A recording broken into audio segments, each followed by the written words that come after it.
everybody, welcome once again to M Cubed. I am Brian, the Motley Mix Merchant. Thank you very much for dropping by. Glad to have you here. Welcome if you are a new subscriber. Got a few of those over the last week or two. Anyhow, this episode's a two-parter. First part's going to be a look at what has sold so far in August, and then we'll take a look at just 5 items or so that I've picked up in the last couple of weeks, either through auctions or my rare trip to the thrift store. But starting off, let's talk about what's sold in August so far. It is the 26th of the month tonight when I'm videotaping this, and I have sold, as of an hour and a half ago, 25 items. So a lot slower than it was for the first part of the summer. May and June were huge. July slowed down a little bit, and not even averaging 1 per day in August. I know it's the end of summer slowdown and people are now getting ready for back to school and that kind of thing, but man, it's been tough slogging for the last 15, 21 days or so. But that's the way it goes in the summertime slowdown for eBay, and hopefully gives me lots of time to keep building up the store. I'm up to about 778 items or so right now. So I'll try to get that to 600 in the next week or so, and then build it up again through September to get ready for the final quarter. So let me do the usual. Oh, that was bad, Brian. Slammed the desk. That's better. Sorry about that. All right. Let's take a look at a few of the items that sold at eBay in the last 26 days. Not all of them. I have sold 24 items, as I mentioned. 6 of those 25 actually now are RC car parts. So those RC parts that I was getting for pretty good prices at the auctions back in June and May, they're really paying off now throughout the summertime. I've probably sold 15 to 18 of them in the last 2 months alone. So great to see those turning around and paying off, just like I thought they would after doing a little bit of research. So let's go from most recent to most distant past, starting with this very nice Starbucks Pikes Place, the restaurant in Seattle where Starbucks began. You Are Here mug, and it is brand new in a box. Sold that for $28 plus $7 towards the shipping, so a good return on that. That was one of the pieces from my Toronto glass and ceramic contact. So nice to see more of the stuff that he sold me going off the shelves for a pretty good price. Up next is beautiful Royal Copenhagen Christmas plate from 1950. If you remember, I got that at an online auction and picked it up, and I had a few plates in the box, and this one, being as old as it was, I decided to sell on its own, and I'm glad I did because I got $30 on a best offer plus another $9 towards the shipping, and they were averaging 40 to 50 about 60 days ago when I first got this and put it on eBay, but the prices have come down a little bit lately, so I got the best offer of $30, and I looked it up, and that's about what even the old ones are selling for now for Royal Copenhagen, so I decided to take it, and off it went, and they're very happy with it. They loved it. You know, I don't usually do clothing, but I went to the thrift store about 2 months ago when they finally reopened, and I picked up this anime magma, whatever you call it, manga, samurai sword character. We never did find out exactly what character it was and from what show, but it full graphic all over the entire shirt. I got it for $5 on a half off clothing day, and it sold for $25 with free shipping. So I still made a good $15 profit on that one. And, you know, as I say, I stay away from clothing as much as possible, but that one really caught my eye when I was flipping through the button-up shirt aisle, and so it worked. This next one's a tiny item. It's the small blue hobnail vase that you may have seen in my recent glass and ceramic haul, but the reason I wanted to mention it is because with the sale of this hobnail vase and the sale of the light blue West German vase about a week and a half ago, 2 weeks ago, actually that's more like 3 weeks ago now or more, I have completely paid for the entire glass and ceramic haul from last month. So now everything else, about 28 listings right now, that's all going to be profit. I still have another 15 to 20 items that I'm not probably going to be putting on eBay because they're just not eBay worthy, if you know what I mean. Not worth the effort for the amount of money that I'd be able to sell them for. I may sell them in bigger lots on another auction at the auction house I work at. So we'll see. But, you know, with the sale of this small hobnail, I've now paid for everything, and the rest is all profit from here on in. So that's nice. I don't remember if I ever did show you this on one of my haul videos. I think I did. And if I didn't, here it is. It was a great pickup. I did a lot of research when I was doing online auctions, seriously, about a month and a half to 2 months ago. And I knew that this was going to get some money. So I paid up for it. It is a Globe Gemini longboard skateboard.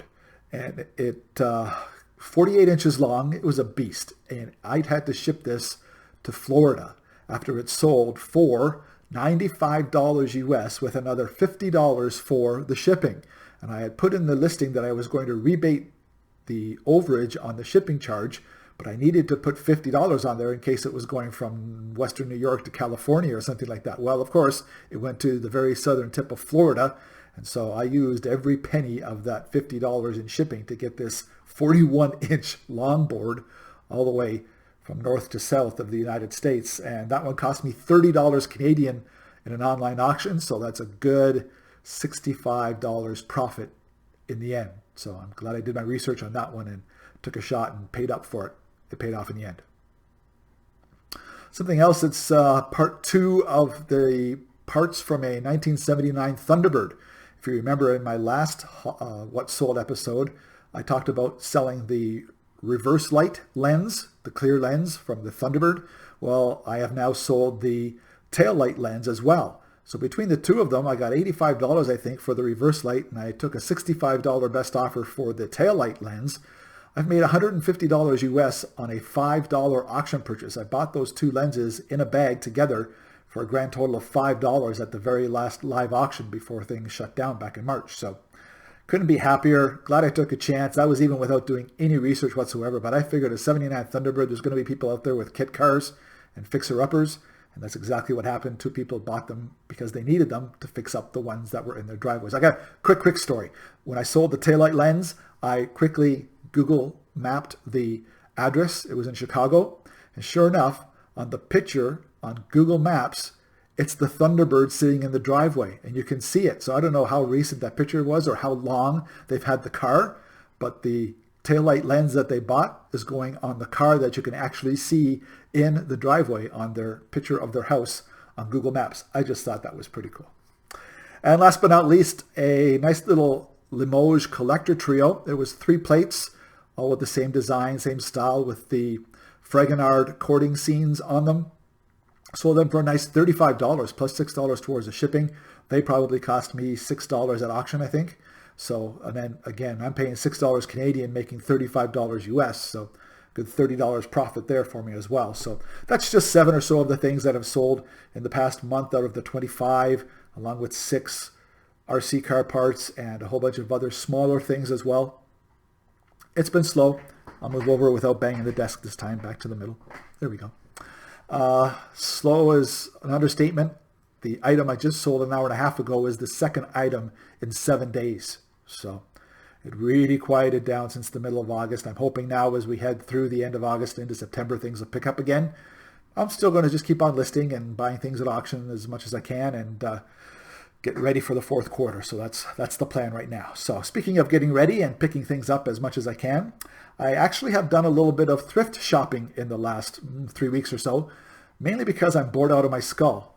Can you tell? I'm really bored, so I'm growing a goatee for the first time in my life. Yes, it's already really gray.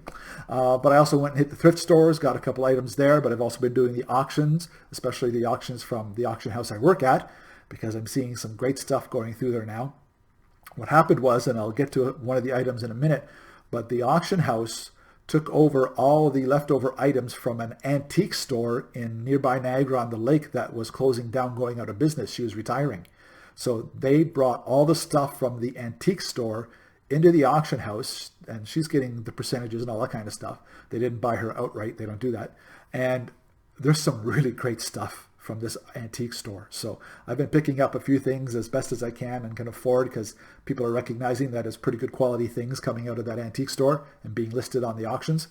But I've got a few things, and I'll show you here in a second. Actually, a couple other things are from there. Let's start off with one of them. One of my coworkers listed this item and 4 other items as a mixed lot of vintage ashtrays. Well, out of the 5 items, 3 of them weren't ashtrays at all.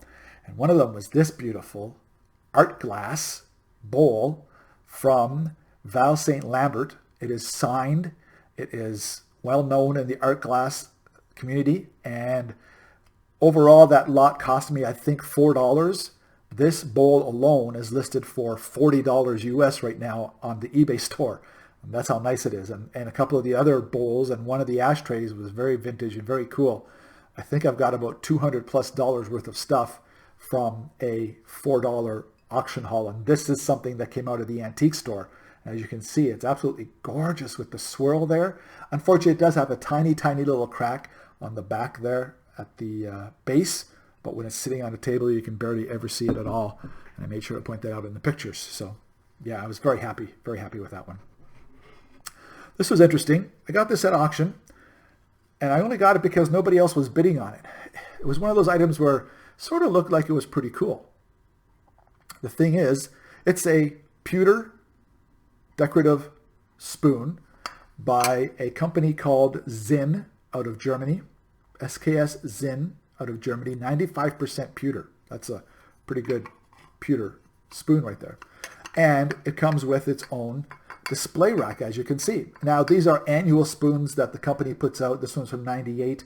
I've got a whole bunch of them from 85 to 2000, actually, with a few extras, because I've got 24 of these for a grand total of $3 Canadian. They sell anywhere from $15 to $20 with the wooden stand. Now, they're not a big seller.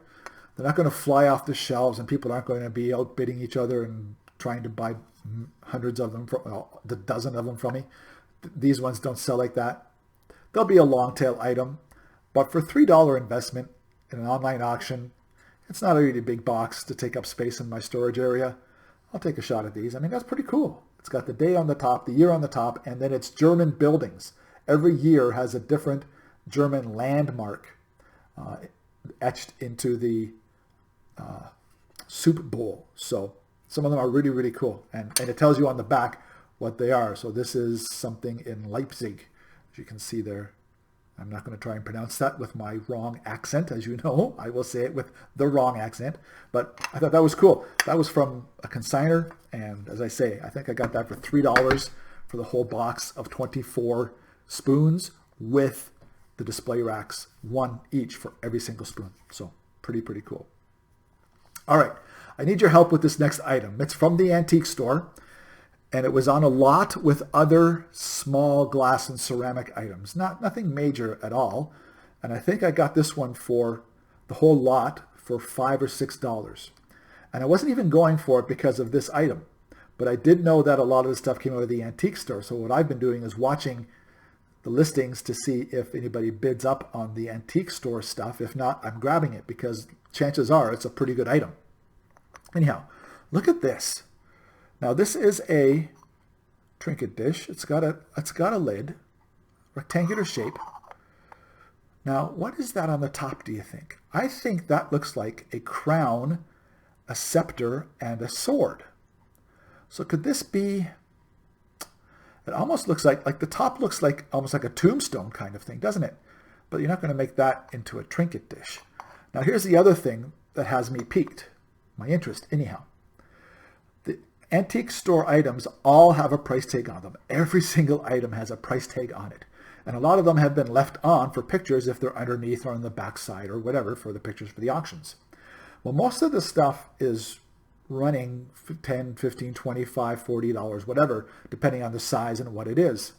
Look at what they were asking for this item. I think it says fairing on it. Let's see if I can get it to focus a little better for you here. Anyhow.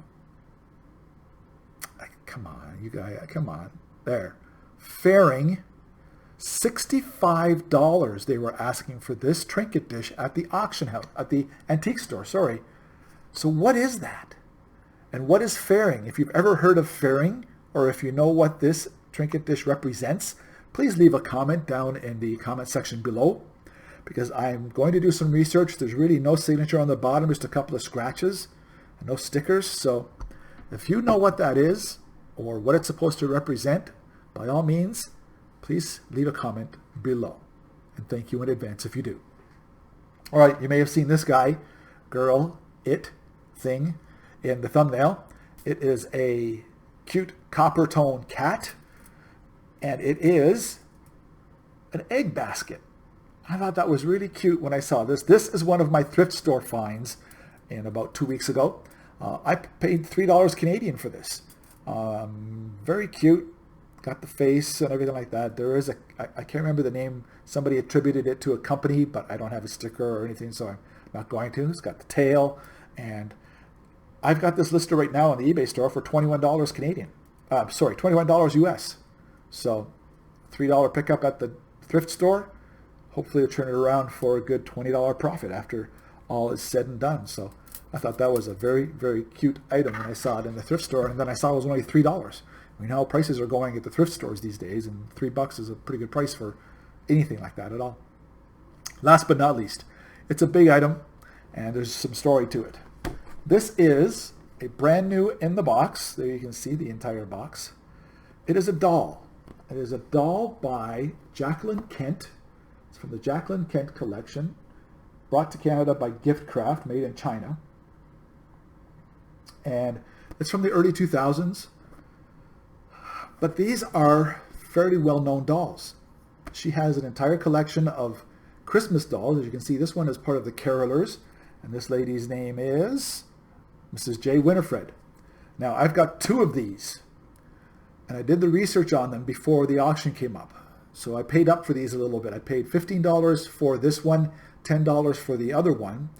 But it's brand new in the box. Never been out of the wrapper. It's still factory sealed inside this box. I've opened it up for pictures, but you can still see that it's the factory wrapping around it, and it's inside styrofoam, inside this box, 18 or 19 inches tall on a wood base. These sell brand new in the box for $80 US.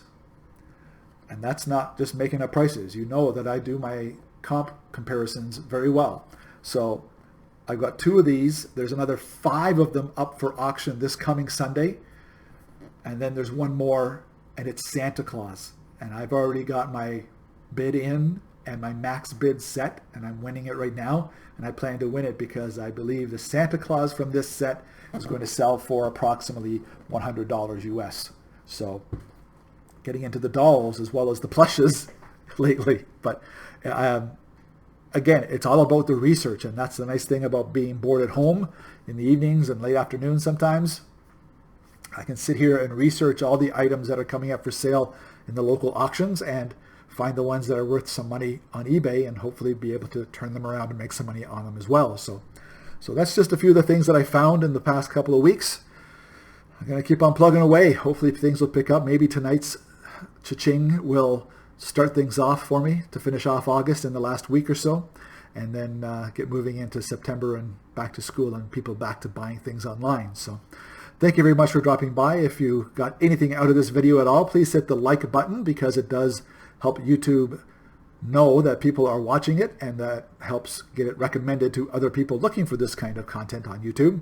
And then if you want to follow along on all of my Canadian eBay reseller adventures, I invite you to hit the subscribe button down below and then hit the bell to be notified every time a new episode is uploaded.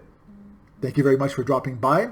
I just heard my phone vibrate, and I think that's the vibrate from eBay, so maybe that was sale number 2 tonight. I hope so. Time to go.